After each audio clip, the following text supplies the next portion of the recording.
ఉన్న బంగారాన్ని విడిపించి ఆ రోజు ఆన్లైన్ రేటుకే మేము కొంటాం. Sharma gold company. నమస్కారం, సుమన్ టీవీకి స్వాగతం. జూలై మాసంలో ద్వాదశ రాశుల వారికి ఎలా ఉండనుంది, ఏ గ్రహాలు ఏ రాశుల వారికి అనుకూలిస్తున్నాయి, అలాగే ఏ గ్రహాలు అనుకూలించటం లేదు, వాటి వల్ల ఎటువంటి ఫలితాలు ఏర్పడనున్నాయి, ఈ విషయాలను తెలియజేసేందుకు మనతో పాటు ఉన్నారు ప్రముఖ జ్యోతిష్య శాస్త్ర పండితులు బ్రహ్మశ్రీ నందిబట్ల శ్రీహరి శర్మ గారు. గురుగారు నమస్కారం. వాగర్థావివ సంపృక్తౌ వాగర్థ ప్రతిపత్తయే జగతః పితరౌ వందే పార్వతీ పరమేశ్వరౌ.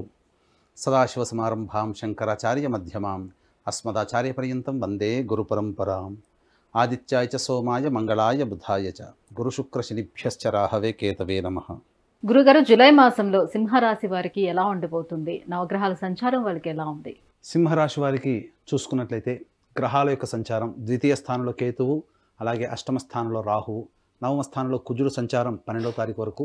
ఇక దశమ స్థానంలో గురు కుజుల యొక్క సంచార ప్రభావము దశమ స్థానంలో, రవి యొక్క సంచారము 16వ తారీఖు వరకు లాభంలో, తర్వాత 17వ తారీఖు నుంచి కర్కాటక రాశిలో సంచారం.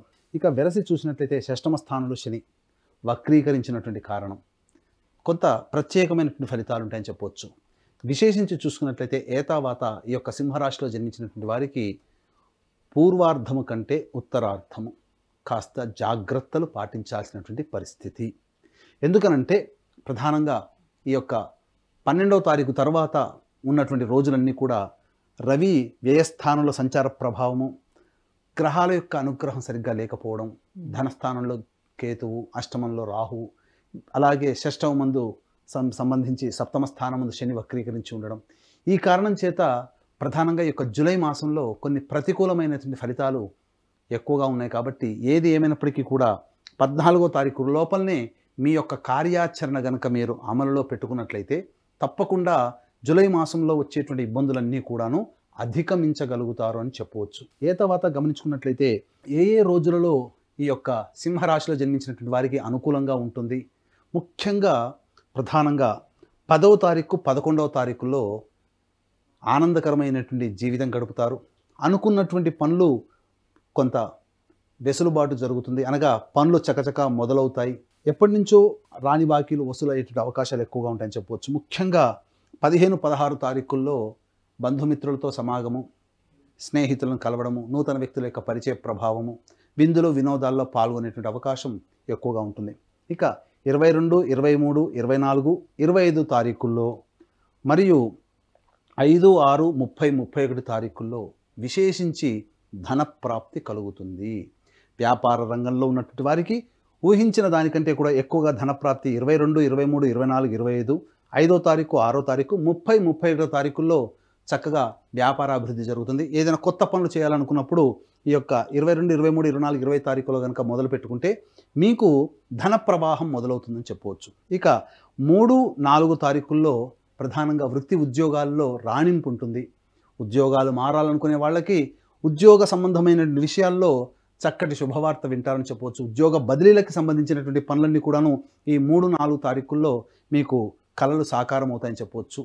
ఏతావాత చెప్పొచ్చేది ఏంటంటే ధనము సంబంధించినటువంటి విషయాల్లో 15, 16, 22, 23, 24, 25 మరియు 5, 6, 30, 31 తారీఖులు చాలా అనుకూలమైనటువంటిది. రాని బాకీలు వసూలు అవుతాయని చెప్పవచ్చు.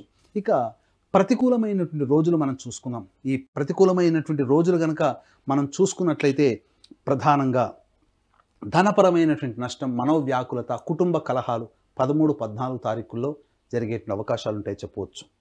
ఇక 1వ తారీఖు, 2వ తారీఖు, 26, 27 మరియు 7, 8, 9 తారీఖులో ఎటువంటి నిర్ణయాలు తీసుకోకపోవడమే చాలా మంచిదనేటువంటి విషయాన్ని వీక్షించేటువంటి సుమన్ టీవీ ప్రేక్షకులు గమనించుకోవాలి.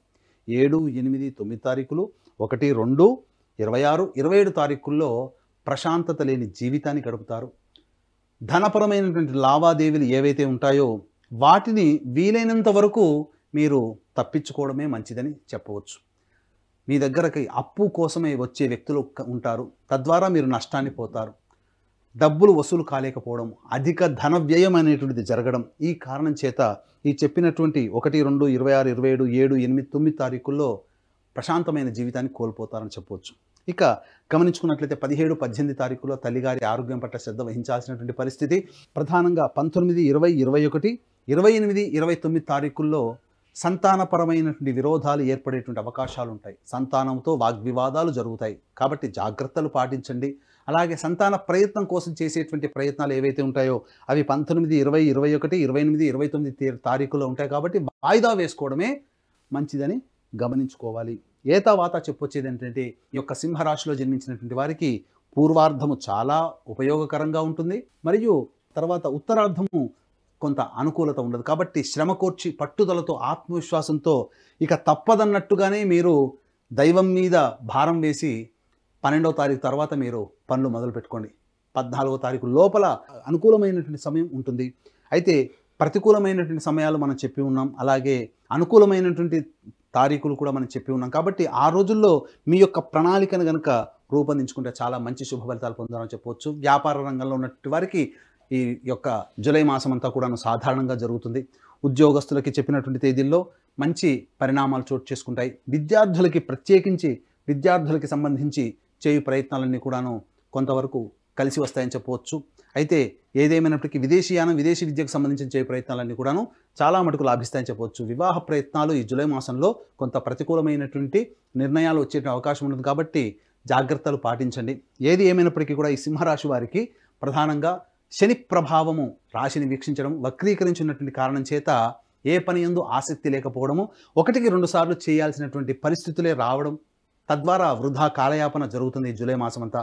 కాబట్టి దీన్ని దృష్టిలో పెట్టుకొని దైవానుగ్రహాన్ని పొందే ప్రయత్నం చేసుకుంటే చాలా మటుకు కష్టాలు తొలగిపోతాయి.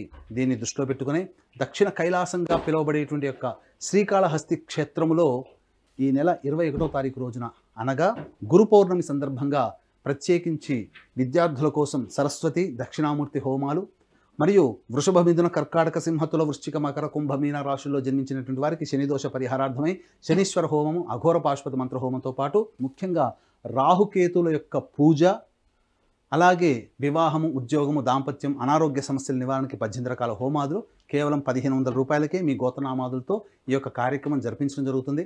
అలాగే మా పీఠం ఆధ్వర్యంలో సంవత్సరం పొడుగునా మీ యొక్క గోతనామాదులతో ఈ యొక్క కార్యక్రమాలు జరిపించుకోవాలంటే పూర్తి వివరాలు తెలుసుకోవచ్చు. ఏది ఏమైనప్పటికీ కూడాను శ్రీకాళహస్తిలో విశేషమైనటువంటి పూజలు గురు పౌర్ణమి సందర్భంగా జరుగుతున్నాయి. మంచి యోగవంతమైనటువంటి జీవితాన్ని పొందుతారు. కాబట్టి ఈ యొక్క సింహరాశిలో జన్మించినటువంటి వారికి అనుకూలమైనటువంటి ఫలితాలు తక్కువగా ఉన్నాయని గమనించాలి. గురుగారు, మరి ఇంకా ఎటువంటి పరిహారాలను పాటించుకుంటే మరింత యోగదాయకంగా ఉండే అవకాశం ఉంటుంది వీళ్ళకి? ఈ యొక్క సింహరాశిలో జన్మించినటువంటి వారు ఈశ్వర ఆరాధన విశేషంగా చేయాలి. ప్రతిరోజు సూర్యుడికి నమస్కారం, సూర్యాష్టకం 6 సార్లు పారాయణం చేయడం, ఆదివారం నాడు మాంసాహార భోజనం నిషిద్ధము. అలాగే ప్రధానంగా చూసుకున్నట్లయితే ప్రతిరోజు ఒక 11 రోజుల పాటు శివాలయంలో ఈశ్వరుడికి పంచామృతాలతో అభిషేకం జరిపించి తేనె నైవేద్యంగా పెట్టండి. ఈ విధంగా 11 రోజుల పాటు చేసినట్లయితే మీకున్నటువంటి సమస్యలన్నీ తొలగిపోతాయని చెప్పవచ్చు. ముఖ్యంగా మీరు ప్రతికూలంగా ఉండేటువంటి రోజులు 1వ తారీఖు, 2వ తారీఖు, 26వ తారీఖు, 27వ తారీఖు, అలాగే 7, 8, 9 తారీఖుల్లో ధన వ్యయం అధికంగా ఉంటుంది. 13, 14వ తారీఖుల్లో కూడా ధన వ్యయం అధికంగా ఉంటుంది. కాబట్టి ఈ యొక్క చెప్పినటువంటి తేదీల్లో జాగ్రత్తలు పాటించండి. మానసికమైన ప్రశాంతత 1, 2, 7, 8, 9, 13, 14, 26, 27 తారీఖుల్లో ఉంటుంది. కాబట్టి జాగ్రత్తలు పాటించండి. గురుగారి, సింహరాశి వారికి జూలై మాసంలో ఏ రోజులు అనుకూలిస్తున్నాయి, ఏ రోజులు ప్రతికూలిస్తున్నాయి, వాటికి ఎటువంటి పరిహారాలను పాటించాలని విషయాన్ని తెలియజేసినందుకు ధన్యవాదాలండి. సర్వం శ్రీ ఉమామహేశ్వర పరబ్రహ్మార్పణమస్తు.